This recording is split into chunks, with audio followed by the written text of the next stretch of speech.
আসসালামু আলাইকুম। আজকে আমি তৈরি করব ভাপা পুলি পিঠা।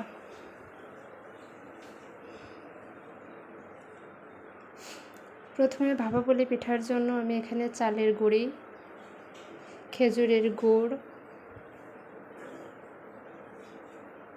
ও নারিকেল নিয়ে নিয়েছি।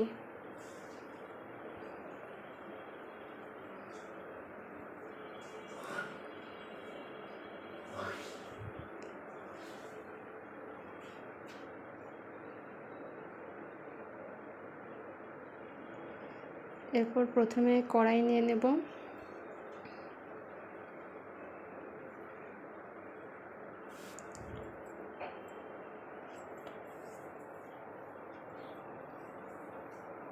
আমি নারিকেল পিঠার পুরটা এখন তৈরি করব।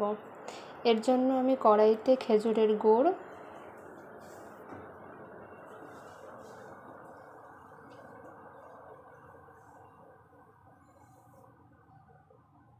খেজুরের গুড়টা প্রথমে একটু জ্বালিয়ে এর মধ্যে আমি নারিকেল দিয়ে দেব।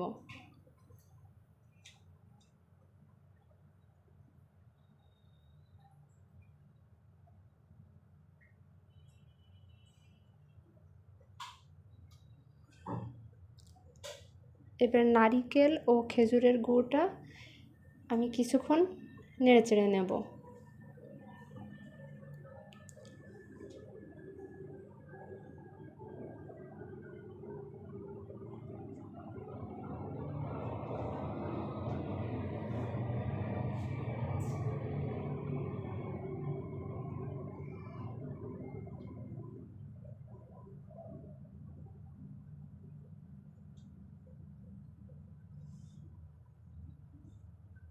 এ পর্যায়ে আমার ভাপা পুলি পিঠার পুরটা তৈরি হয়ে গেছে।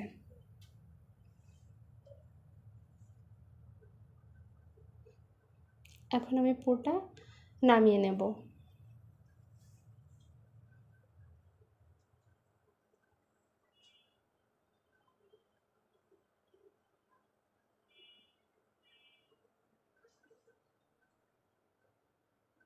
এবার পিঠার জন্য আমি ডো তৈরি করে নেব।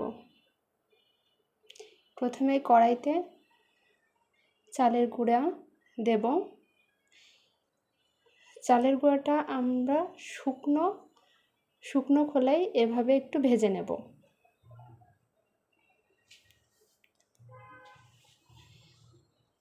এভাবে চালের গুঁড়াটা একটু শুকনো খোলায় ভেজে নেওয়ার কারণে আপনারা যখন ডোটা তৈরি করবেন দেখবেন ডোটা অনেক মসৃণ হবে।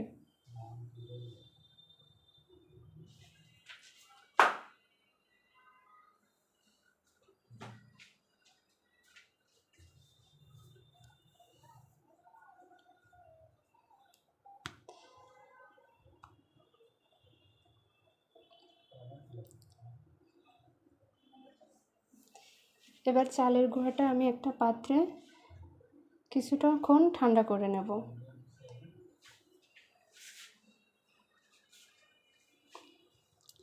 এর মধ্যে সামান্য একটু লবণ দিয়ে দেব। এবার চালের গুঁড়াটা আমরা হাতের মাধ্যমে একটু নাড়াচাড়া করে নেব। এরপর ফুটন্ত গরম পানি আমি চালের গুঁড়ার মধ্যে দিয়ে দেব। অল্প অল্প করে পানিটা অ্যাড করব এবং একটা চামচের সাহায্যে আমি নেড়েচেড়ে নেব।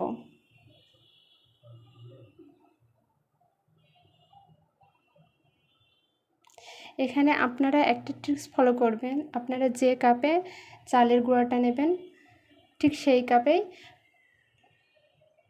পানি নেবেন, নিয়ে পানিটা গরম করে নেবেন এবং চালের গুঁড়ার সাথে আপনার অল্প একটু পরিমাণে ময়দা অ্যাড করবেন। তাহলে দেখবেন মিশ্রণটা খুবই সফট হবে। দেখেন এ পর্যায়ে আমার ডোটা কত সফট হয়েছে।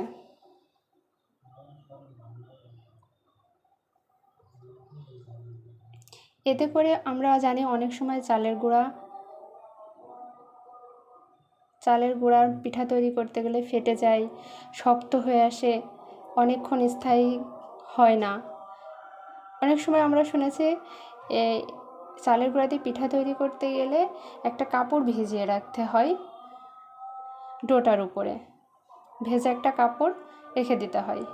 কিন্তু আপনারা এইভাবে যদি চালের গুঁড়ার পিঠা তৈরি করেন এবং ডোটা এইভাবে যদি তৈরি করেন, তাহলে দেখবেন আপনাদের ভেজা কাপড় দিয়ে মুড়িয়ে রাখতেও হবে না ডোটা।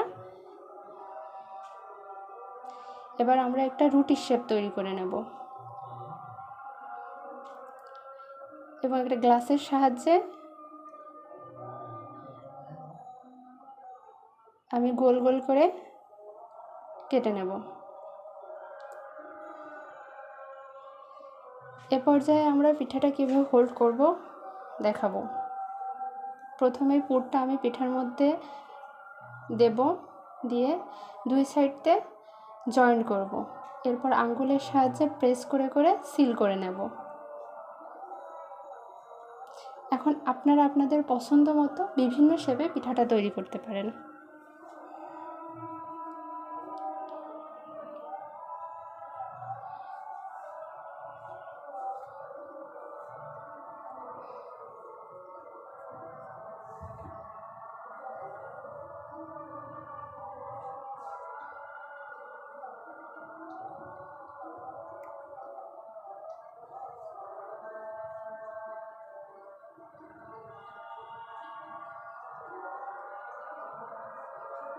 এবং একটা চামচের সাহায্যে আপনারা নারকেলের পুরটা পিঠার মধ্যে দেবেন, তাহলে দেখবেন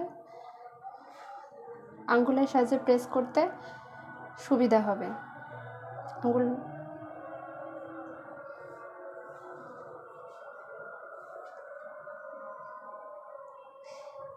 যে যেমন খুশি ইচ্ছা মতো আপনারা পিঠার শেপ তৈরি করে নিতে পারেন।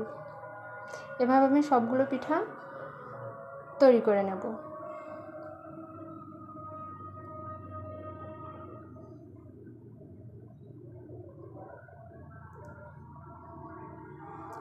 এখানে আমি আরেকটা প্রসেসেও পিঠা তৈরি দেখাবো, যেটা আমি রুটির আকৃতিতে না বেলে ছোট্ট একটা ডো নিয়ে এবং হাতের সাহায্যে এটা শেপ করে করে তৈরি করেছি।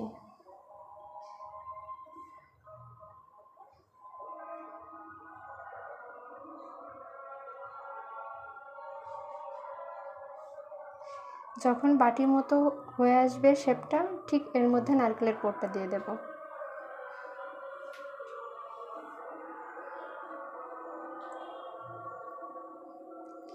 যদিও আমরা অনেক আগে দেখেছি দাদি, ফুপু, আম্মুদের এইভাবে পিঠাটা তৈরি করতে, আর যদিও আমরা এখন নতুন রাঁধুনি, যার কারণে আমি খুব সহজ পদ্ধতিতে পিঠাটা তৈরি করে দেখলাম।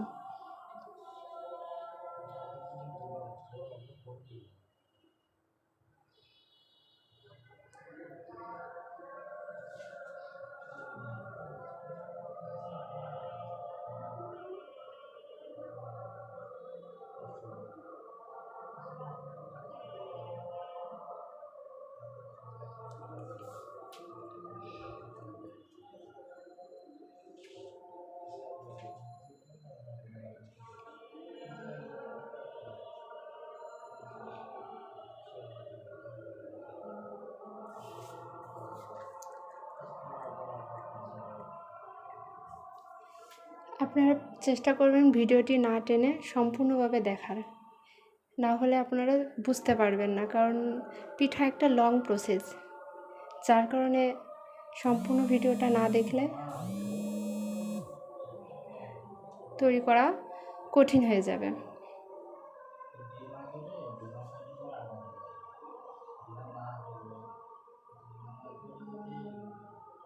এ পর্যায়ে দেখুন আমার পিঠাগুলো কত সুন্দর হয়েছে।